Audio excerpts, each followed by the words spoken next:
Isaac continuaria com o fundo musical.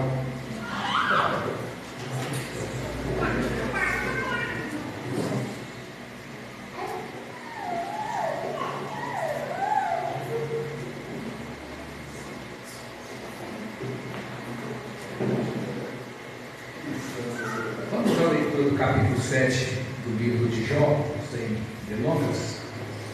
São 21 versículos, vamos na direção que Deus nos der, expor o que for possível com o tempo que temos, quando diz assim a palavra: não é penosa a vida do homem sobre a terra? Não são seus dias como os de um jornaleiro? Como o escravo que suspira pela sombra e como o jornaleiro que espera pela sua paga. Assim me deram por herança meses de desengano e noites de aflição me proporcionaram. Ao deitar-me, digo: quando me levantarei? Mas comprida é a noite, e farto-me de me revolver na cama até a alva. A minha carne está vestida de vermes e de crostas terrosas. A minha pele se encrosta e de novo supura. Os meus dias são mais velozes do que a lançadeira do tecelão, e se findam sem esperança. Lembra-te de que a minha vida é um sopro. Os meus olhos não tornarão a ver o bem. Os olhos dos que agora me veem não me verão mais. Os teus olhos me procurarão, mas já não serei. Tal como a nuvem se desfaz e passa, aquele que desce a sepultura jamais tornará a subir. Nunca mais tornará a sua casa, nem o lugar onde habita o conhecerá jamais. Por isso não reprimirei a boca, falarei na angústia do meu espírito, queixar-me-ei na amargura da minha alma. Acaso sou eu o mar, ou algum monstro marinho, para que me ponhas guarda? Dizendo eu: consolar-me-á o meu leito, a minha cama aliviará a minha queixa. Então me espantas com sonhos e com visões me assombras, pelo que a minha alma escolheria antes ser estrangulada, antes a morte do que essa tortura. Estou farto da minha vida, não quero viver para sempre. Deixa-me, pois, porque os meus dias são um sopro, que é o homem, para que tanto o estimes e ponhas dele o teu cuidado, e cada manhã o visites, e cada momento o ponhas à prova. Até quando não apartarás de mim a tua vista? Até quando não me darás tempo de engolir a minha saliva? Se pequei, que mal te fiz a ti, ó espreitador dos homens, porque fizeste de mim um alvo para ti, para que a mim mesmo me sejas pesado, porque não perdoas a minha transgressão e não tiras a minha iniquidade. Pois agora me deitarei no pó, e se me buscas já não serei. No nome do Senhor Jesus, Espírito Santo de Deus, nós oramos ao Senhor mais uma vez, nos humilhamos ante os teus pés, sabendo que nós não somos nada diante de ti, diante da tua palavra, e continuamos em nossos rogos, te implorando para que o Senhor continue nos iluminando com relação à palavra já revelada nos 66 livros, e nesta noite nas páginas também do Antigo Testamento. Continua, Senhor amado, a nos comunicar a tua salvação através da tua palavra iluminada aos nossos olhos. No nome de Jesus nós oramos e agradecemos. Amém. Amém.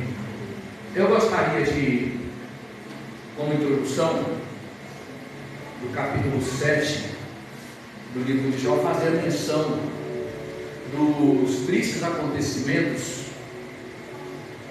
do ano 64 da era cristã, 64 em diante, quando o imperador Nero ele criou um álibi para partir para uma perseguição atroz contra os cristãos. O que se sabe da história é que os vários bairros de Roma foram incendiados, mas os bairros aonde os cristãos moravam foram poupados, isso exatamente para formar esse álibi. E ali teria início uma perseguição que teria um período de pelo menos 2 séculos, né, que se fundaria apenas com o Edito de Milão, o Constantino Magno. E disso o apóstolo Pedro, ele faz menção quando no capítulo 4, versículo 12 seguintes da primeira epístola de Pedro, ele orienta os irmãos quanto ao comportamento cristão diante do sofrimento. Ele diz: amados, não estranheis a ardente prova que há de vir sobre vós, como se algo estranho vos acontecesse, mas alegrai-vos por seres participantes do sofrimento de Cristo, para que na revelação da sua glória vocês também possam se alegrar de forma jubilosa. E aí nós temos o fato de que Deus quis, ao longo da história, usar os seus servos através desse instrumento que é o sofrimento. Deus quis comunicar a sua palavra, a verdade que está somente nele, através desse instrumento, por vezes estranho aos nossos olhos. Por isso o apóstolo diz: não estranheis, ou seja, isso é inerente, isso faz parte da vida de todos aqueles que estão sendo instrumentos da parte de Deus e também estão sendo trabalhados por Ele. Em várias passagens, o apóstolo Paulo, quando ele escreve aos irmãos de Colossos, estando preso, no capítulo 1, versículo 27, ele fala da mesma coisa. Ele diz: eu me alegro pelos sofrimentos que eu passo por causa de vós, por vossa causa, e também porque eu completo no meu corpo os sofrimentos de Cristo pelo seu corpo, que é a igreja. Interessante, porque o apóstolo Paulo, ele não está dizendo que o sofrimento do crente, ele é remidor, ele promove, ou ele é expiador, ele pode salvar, porque isso aí é exclusivo de Cristo. Mas ele coloca que a igreja, como corpo de Cristo, ela não tem como não passar pelos sofrimentos na comunicação da palavra de Deus. No fato de que a igreja, ela é a comunicadora desta palavra da salvação, ela está ou como consequência, ela está ligada ao sofrimento, porque isso se comunica em meio ao sofrimento. E quando nós vemos no passado as várias indagações de Jó, o duelo dele com os seus amigos, entre aspas, né? Com seus irmãos de comunidade religiosa, que talvez pudéssemos chamá-los de irmãos. Mas nesse duelo de Jó com essa gente, ele chega a um fim, chega um momento em que ele não dialoga mais com eles. E o capítulo 7 ele é muito importante nesse sentido, porque o capítulo 7 mostra Jó saindo exatamente desse duelo com seus amigos, e ele vai dirigir a sua fala para Deus. No que ele dirige essa sua fala para Deus, falando do sofrimento, nós temos aqui algo que é muito importante. Nós temos a revelação da palavra de Deus, que acontece de forma ainda insípida. Nós não sabemos ao certo o período em que o livro de Jó, em que os acontecimentos se sucederam. Tudo indica que nós temos uma época aqui patriarcal, antes dos tempos conhecidos como os tempos de Moisés e outros, porque você não tem aqui a instituição legal dos sacrifícios, você não tem aqui a organização do culto judeu, você não tem aqui as festas de formas assim legalistas, né? Mas ele próprio, ele oferece sacrifícios. O livro é aberto mostrando isso, que ele próprio oferece sacrifícios. Então você tem aqui uma época bem remota da história em que nós não sabemos precisar com exatidão. Mas o fato é que ele tinha uma compreensão ainda, vamos dizer assim, apoucada da revelação. Ele tinha uma compreensão ainda insuficiente do que era a palavra de Deus, como hoje nós temos nos 66 livros. Os irmãos daquela época não tinham o que nós temos hoje. E esta experiência, vamos dizer assim, apoucada deles para com esta palavra que estava no processo de revelação, a revelação progressiva, fazia com que eles tivessem também uma compreensão, por vezes equivocada, de situações da vida, como por exemplo o sofrimento. Na concepção daquela época, existia como que uma teologia comportamental, né? Ou alguns chamam a filosofia behaviorista, né? Que é inerente ao comportamento. Então é uma teologia mais assim comportamental ou retributiva. A pessoa estava passando por algo de ruim porque necessariamente ela tinha feito algo de ruim. Ela estava bem, então necessariamente ela estava bem porque ela era boa, vamos assim dizer. Então os amigos de Jó, nas suas idas e vindas, eles enquadravam Jó com base nessa visão retributiva, essa teologia assim chamada retributiva. E no capítulo 7, ele, como que cansado disso, ele dirige-se para Deus. Aqui uma lição muito importante para nós, em meio ao sofrimento de Jó, que também não tem uma compreensão da verdade amadurecida, avançada. Há aqui uma palavra em meio ao sofrimento que no final das contas tanto vai lecionar os amigos de Jó com seus tantos equívocos, mas também vai lecionar Jó. Jó terá que ser esmerado por isso, porque Deus está no final de tudo isso trabalhando a uns e a outros, trabalhando a injustos e a justos. E Jó, ele nos ensina, na medida em que ele dirige a sua fala para Deus, e o diálogo aqui no capítulo 7 não diz respeito a ele e seus amigos, mas ele vai para Deus, no que pese ele atribuir a Deus a culpa, no que pese seus erros, mas há algo muito importante aqui para nós como lição de vida. Jó, ele está diante do único que pode ouvi-lo estando ele certo ou errado. Ele está diante do único que pode, além de ouvi-lo, respondê-lo. E eu fico pensando que em muitos momentos da história, as pessoas, elas se dirigiram ao meio, desabafando, procurando um ombro amigo, procurando serem compreendidas, procurando a concordância de alguém, a solidariedade de alguém, e as pessoas foram levadas por vezes à frustração. Fez foi piorar aquele quadro.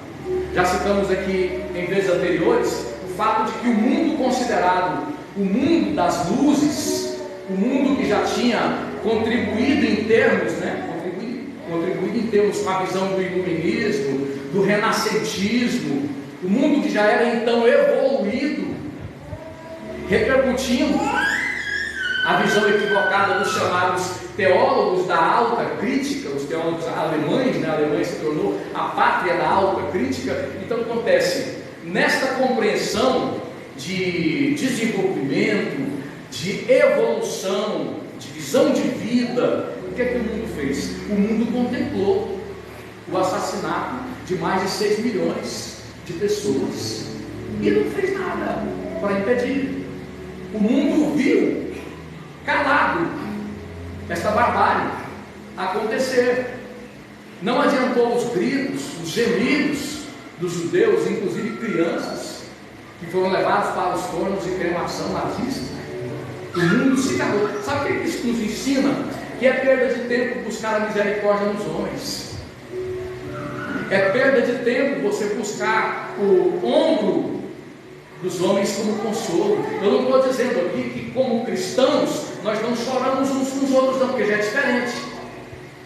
Tiago fala disso: comunicar com os santos nas suas necessidades, mas nós temos que ser criteriosos quanto ao derramar de nossas lágrimas, quanto ao desabafo das provas que vêm sobre nós da parte de Deus, porque não é para qualquer um compreender, não é para qualquer um o acolhimento.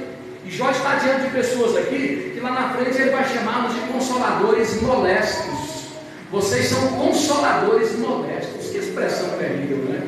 O consolo de vocês faz alargar a minha chaga. O consolo de vocês faz aumentar a minha hemorragia. O consolo de vocês faz infeccionar ainda mais as minhas feridas. Então no capítulo 7 ele vai dirigir-se para Deus com seus altos e baixos, com seus erros e acertos, mas tem esse ponto que é muito importante para nós, porque é o momento em que, em meio à sua situação de variação, né, você tem uma pessoa que não tem o mínimo de saúde, nada de saúde, uma pessoa que fede, uma pessoa que, segundo a cultura daquela época, tinha que ficar distante, porque no Oriente daqueles tempos, a pessoa que era contrair uma doença assim contagiosa, como lepra e outras, ela tinha que colocar um pano na cabeça e sinalizar para a sociedade daquela época, através de gritos, de brados, dizendo leproso, leproso, leproso. Ele tinha que ficar distante. Ele perdeu tudo, ele perdeu a saúde, ele perdeu o convívio social, perdeu os bens, perdeu os filhos, perdeu tudo. Como é que está o psicológico de uma pessoa dessa? É compreensível que uma pessoa, num mergulho existencial desse, ele possa, mesmo sendo um homem de Deus, e Deus disse que ele era fiel e íntegro, ele possa ter variações, ele possa não estar dizendo coisas muito conexas, que afinal de contas, ele é homem, e não é revestido de incorruptibilidade, ele é homem dentro de uma realidade ainda mortal, ainda não consolidada em termos de aperfeiçoamento, como é o propósito de Deus, que um dia chegarem no lugar. Então é normal que ele tivesse ali situações, como disse, de variação, mas mesmo assim ele tinha uma base. Ele fala dessa base no capítulo 19, ele também comenta isso. Tomara que as minhas palavras elas fossem escritas, esculpidas numa rocha. Aí ele vai dizer o quê? Da consciência que brota desta base que ele tinha. Base que era o quê? A experiência dele com Deus. Diante das lutas, dos sofrimentos do homem de Deus, eu não estou falando do sofrimento do mundo, nós estamos falando do gemido dos povos sem Deus, não estamos falando das angústias do homem que não quer compromisso com Deus, e por causa disso ele sobrevém consequências terríveis, mas estamos falando do sofrimento do justo. Então, quando esses sofrimentos nos sobrevêm, o que prevalece é a nossa experiência com Deus, é o fato de sermos dele, é o fato de ser ele a nossa real herança, o nosso real galardão. Ele fala disso.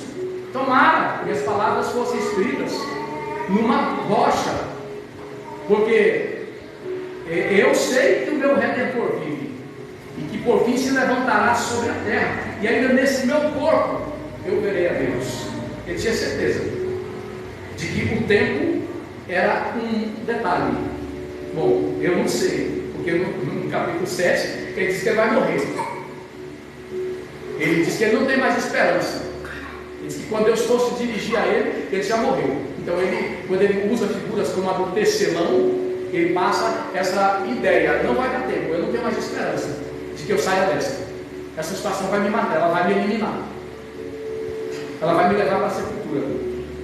Mas mesmo no meio desse mergulho, ele, da sua base, que é a sua experiência com Deus, ele diz: não importa se eu vou morrer agora, ou ele vai me curar, mas o fato é que haverá uma situação final, que ela vai prevalecer sobre esse momento.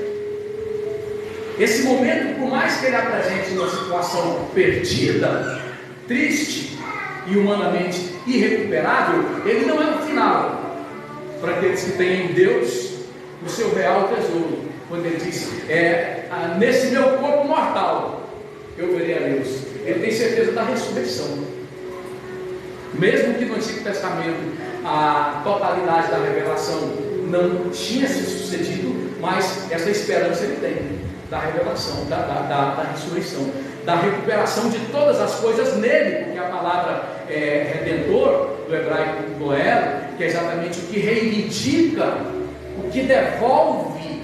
Isso é muito forte no livro de Jó. o uso desta palavra, desta figura, o Redentor, o Goel, o que retira, o que dá de volta, o que traz o direito que foi roubado, o que traz a parte que foi levada embora, o que em última análise julga quando todas as outras instâncias bateram o martelo no sentido de não reconhecer o direito. Então vem a instância final, o Goel, que é aquele que bate o martelo e fala: não, a sentença é essa, o direito é dele sim, ele estava correto sim. É muito importante porque o livro de Jó, ele transcorre nessa perspectiva jurídica, né? Lembrando que o termo Satanás, é Satan no hebraico, é exatamente o acusador, né? Ou como que um promotor também. Até hoje esse é o termo usado de forma cotidiana no idioma judeu. Então ele apresenta ali, aparece Deus uma denúncia, uma acusação, na qual ele faz vindicações. E Jó é levantado no meio do sofrimento, como todos os salvos foram levantados, para que o que acontecesse com ele testemunhasse a favor do quê? Da verdade. O que está sendo centralizado aqui é exatamente o fato de que o crente é o próprio Deus através do testemunho da sua vida. Ele é a mensagem do próprio Deus através da mensagem da sua vida. Ele é aquilo que Deus quer passar para a humanidade em termos de valores, em termos de princípios, em termos de mensagens. E que Deus quer passar, Ele passa através do seu povo, através dos seus servos. E como eu disse no começo, Deus passa isso em meio ao sofrimento. É a didática da dor. A vida do crente, por vezes, ela se traduz nessa didática dolorosa, nessa pedagogia da angústia, em que ele ensina ao meio, ele dá esse testemunho perante o meio, através do sofrimento. Então, Jó, ele está sendo tratado, ele está sendo trabalhado, e ao mesmo tempo em que ele é tratado, ele é trabalhado, ele testemunha. E tudo isso se desenvolve repercutindo o quê? A sua experiência com Deus. Ele vai terminar, quando chega já no final, ele faz menção de algo muito interessante aqui, quando ele entende que Deus está julgando ele, está agindo na vida dele, e que pode destruí-lo, né? E nesse sentido, a intenção de Deus é acabar com ele. Como dizer, ele tem variações, ele tem situações confusas nas suas palavras, mas não é confuso o fato de que Deus está julgando. O julgar significa trabalhar. 1 Coríntios capítulo 11 diz que nós somos julgados por Ele para não sermos condenados com o mundo. Então ele entende isso, ele está me julgando no sentido de me tratar, julgando no sentido de me edificar em meio a essa didática dolorosa, julgando no sentido de me construir em mim valores, princípios que serão fundamentais para que eu possa ser útil a Ele. Ele entende isso, não é? Pelo menos isso ele entende em meio à sua angústia, à sua aflição. E o outro destaque que nós podemos ter aqui no versículo 20, ele faz menção ao pecado. Se pequei, que mal te fiz a ti, ó espreitador dos homens? Porque fizeste de mim um alvo para ti, para que a mim mesmo me seja pesado. Porque não perdoas a minha transgressão e não tiras a minha iniquidade. Jó era fiel e íntegro, mas Jó era homem.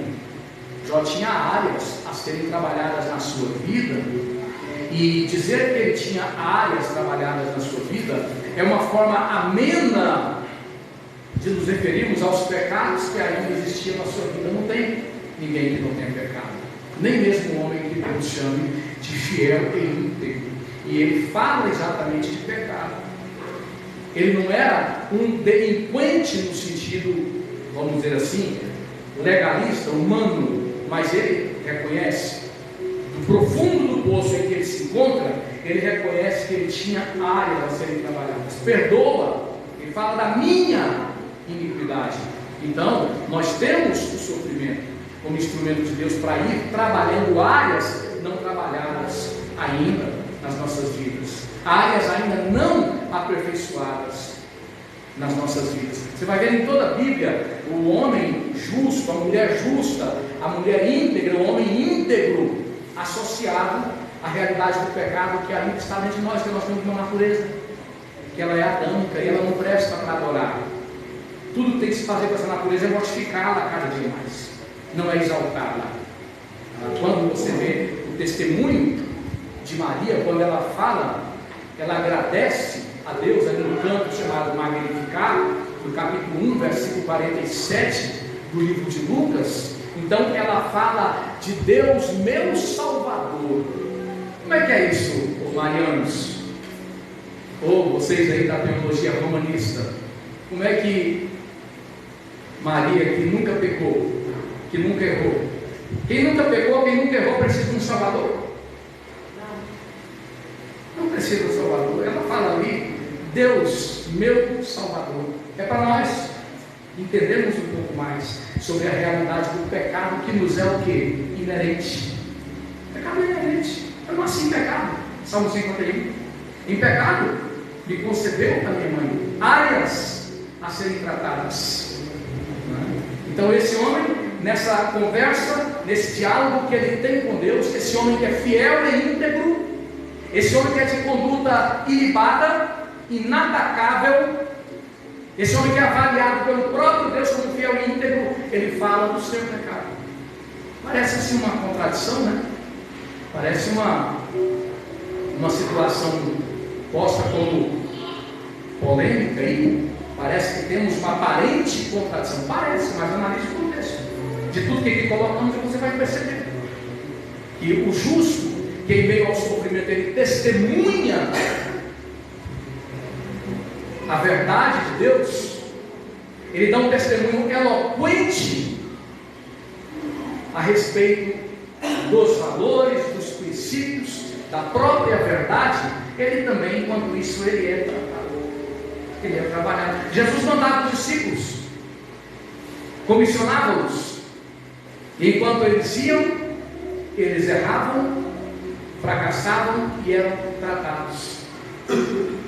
O trabalho cristão, ele também trabalha o cristão. Entenda isso.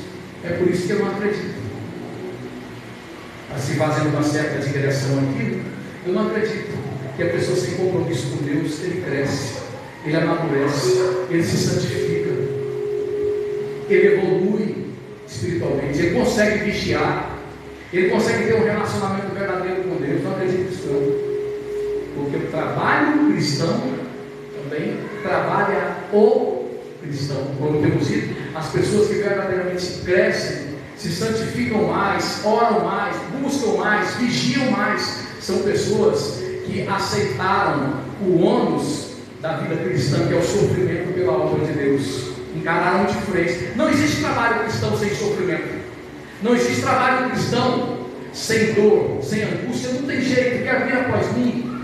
Negue-se a si mesmo, tome a sua cruz, siga-me. E tem pessoas que você não pode falar de nada de responsabilidade na obra de Deus com elas, que elas logo colocam ali aquilo que vai ter como ônus. Então você não quer caminhar com Cristo, então você não quer crescer, então você não quer ter uma comunhão cada vez mais profunda com Deus. Você perceba que o contexto todo aqui, ele tem de forma bem clara o relacionamento de Jó com Deus. É uma questão relacional que se expressa em meio ao sofrimento. É questão de comunhão, é questão de vida, é questão de convívio. O meu servo Jó, servo é o quê? Servo é um sócio que troca ideias com o outro sócio e faz o que ele acha que deve fazer. Isso é o servo, né? Essa é a ideia do servo. A palavra servo no hebraico é o ebed, é o escravo. É o que desconhece por completo a sua vontade e passa a existir para a vontade do seu Senhor. Então ele está dizendo, Jó, esse é o meu servo, ele trabalha, ele existe para trabalhar para mim. Ele coloca desta maneira e depois Jó vai dar um testemunho. O diabo acusa, vindica e Deus fala para ele: o pai da mentira, eu vou te desmoralizar. eu vou te fazer cair no chão através do testemunho. Você vai ver esta realidade do testemunho ao meio ao sofrimento, como temos dito, tanto trabalha o cristão, quanto leva o cristão ao trabalho verdadeiro. Quando no encerrar das páginas da Bíblia, Apocalipse coloca isso. Eles venceram o acusador, eles venceram Satanás, pela palavra do seu testemunho e pelo sangue do Cordeiro. Apocalipse 12, 11 diante. Porque não amaram as suas vidas até a morte. Não amaram as suas vidas. Eles venceram. É uma palavra para todos aqueles que realmente têm em Cristo o seu real valor, o seu real bem. Não importa quantos reveses, quantas batalhas nós possamos perder, mas nós temos certeza que a guerra não vamos perder. Batalha é um percurso, batalha é um momento, é um acontecimento. Agora a guerra é o acontecimento geral, final. Essa aí ela está assegurada. Nós somos mais do que vencedores por aquele que nos amou. Eles o venceram pela palavra do seu testemunho e pelo sangue do Cordeiro. Eles não amaram as suas vidas até a morte.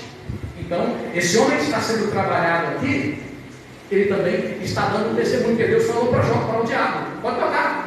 Em outras palavras, eu vou te desmoralizar através do sofrimento na vida do meu servo. O meu servo vai ser instrumento para te desmoralizar. E pela história, irmãos, foi assim. E só vai terminar esse, vamos dizer assim, esse link do crente com o sofrimento, quando ele nos revestir de incorruptibilidade. Chegando ao ponto da expressão do apóstolo, colocar assim: todos aqueles que piamente querem servir a Cristo Jesus padecerão sofrimento, perseguições. O apóstolo Paulo em Romanos capítulo 5, versículo 3, ele coloca isso. Nós não somos pessoas que se regozijam só na glória, só pelo fato da glória vindoura, não. Nós também nos regozijamos nos sofrimentos, porque o sofrimento, ele produz o quê? A paciência. A paciência produz o quê? A experiência. Experiência é caráter, viu? A experiência é aquilo que restou, é o bônus que fica. Então a experiência é o caráter. Então o sofrimento produz a paciência, que é perseverança, né? A palavra paciência é a mesma coisa de perseverança, é você não desistir. O sofrimento cristão, o sofrimento na vida do servo verdadeiro, daquele que se entregou de verdade para Cristo, ele produz essa perseverança. Eu não desisto. Pode todo mundo ir embora, pode todo mundo não crer, posso ficar sozinho aqui, mas eu sei qual que é o nível da minha responsabilidade. Não vou recuar. Não estou aqui por causa da multidão, não estou aqui por causa da plateia. Então o sofrimento na vida do cristão traz essas pérolas: a perseverança, a paciência, né? Ele prossegue dizendo: a paciência ou perseverança traz a experiência, que é caráter. É o caráter do cristão. É a vida de Cristo na vida do cristão, imitador de Cristo, forjado no caráter de Cristo. Produz caráter. Produz esta perseverança, esta experiência é o caráter. E a experiência produz o quê? Produz a esperança. Essa experiência que vem nessa escala de produtos do sofrimento, essa esperança, ela não é a esperança do mundo. A esperança do mundo é uma possibilidade. A esperança do mundo, ela nasce com a possibilidade visível das coisas visíveis aos olhos, e ela morre quando as coisas visíveis desaparecem. Então a esperança do mundo, ela é essa variação contínua de possibilidades passageiras. Mas essa não é a esperança dos salvos, fruto do sofrimento que Deus envia para os seus servos. Não. A esperança dos salvos é um termo que no grego se conjuga como certeza. É certeza absoluta. É convicção, não é possibilidade. Na língua vernacular, não é possibilidade, é certeza. vai acontecer, porque todas as promessas de Deus são em Cristo Jesus. Não é não e sim, mas é sim para as nossas vidas, diz o apóstolo Paulo. Então ele prossegue dizendo: esta esperança que é fruto, que é um dos frutos desse processo aí, que é o sofrimento na vida do crente, esta esperança, ela não produz confusão, porque o amor de Deus foi derramado em nossos corações pelo Espírito Santo que nos foi dado. Agora você perceba isso: o Espírito Santo é o próprio Deus. Olha só esse link entre o crente e a sua comunhão com Deus. Esse processo todo trabalhando o quê? Comunhão com Deus, que é a nossa real pérola, é o nosso real tesouro. É errado dizer: olha, minha maior alegria é Cristo, meu real tesouro, um dos maiores tesouros meus é Cristo. Não, Ele é o nosso único, o nosso real tesouro. O resto é a expressão desse tesouro: família, cônjuge, filhos, bens, é a expressão desse tesouro que é tudo nas nossas vidas. E era nesse sentido que os salmos estavam sendo trabalhados ao longo da história cristã. Então, nós somos pessoas que Deus levantou para que o inimigo fosse desmoralizado, o pai da mentira fosse desmoralizado.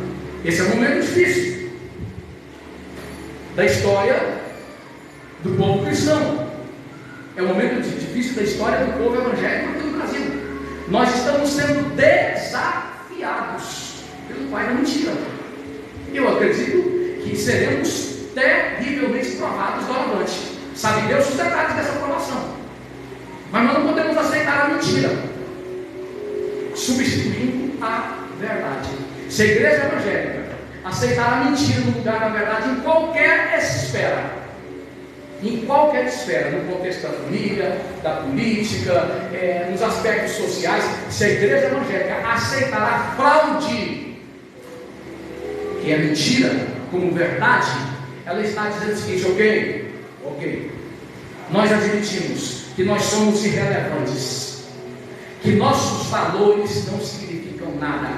Nós admitimos que tudo que nós ensinamos para os nossos filhos daqui para trás tem que ser negado. Nós, como cristãos, ao admitir que a fraude ela serve como verdade, nós estamos admitindo o seguinte: nós não somos mais necessários. Nós não somos mais necessários. E claro que a igreja não vai recuar. Aconteça o que acontecer, custe o que custar, seja qual for o ônus. Deus nos levantou para desmascarar o pai da mentira. Ainda que o façamos com a perda de nossas vidas, com a perda de nossos bens, ainda que o façamos indo para a cadeia, seja qual for o ônus, Deus levantou os seus servos ao longo da história, para que em meio aos desafios, em meio aos sofrimentos, nós desmoralizássemos o pai da mentira, desmoralizássemos para nós. Deus colocou para Jó: é o meu servo Joel, fiel em íntegro, e como parafraseei, ele vai desmoralizar. Ele vai ser um depoente, porque, como disse, é um contexto jurídico, né? Então, ele vai ser um depoente, uma testemunha que ninguém vai calar. Testemunha a favor da verdade que ninguém vai calar. Meu servo vai cumprir isso. E essa foi a história de todo homem de Deus, de toda mulher de Deus ao longo da história, ao longo da existência humana. Isso não é para o homem natural compreender. O homem natural ele tem uma perspectiva de felicidade medíocre, ele tem uma perspectiva de alegria que é rasa. A visão dele de sucesso é, para não usar outras palavras, ela é infantil, ela é imbecil, ela não é focada nessa vida passageira, é tudo que ele antevê. Mas o homem espiritual não. Ele vive intensamente a vocação para a eternidade. Ele sabe que ele foi chamado para ser, pela graça de Deus, sócio da herança eterna, sócio dos novos céus e da nova terra, aonde habitará a justiça. Então ele tem um compromisso, uma postura inegociável como depoente em favor da verdade. Ele não se vende, ele não negocia, embora por vezes ele não compreenda o que está acontecendo com ele, porque à medida que o sofrimento se intensifica, você pode não ter uma compreensão devida do que está acontecendo, mas no fundo do seu coração, você é consolado, é confortado, para saber que esse sofrimento que você passa pela obra de Deus, pela causa de Cristo, vai valer a pena, vai compensar. Como temos dito, vocês aprendam a se regozijar por tudo aquilo que vocês passarem, sofrendo os sofrimentos de Cristo. Não pode ser os sofrimentos do pecado, os sofrimentos de Cristo, para que na manifestação da sua glória, vocês com júbilo possam se alegrar. Feche os seus olhos, curva a sua cabeça.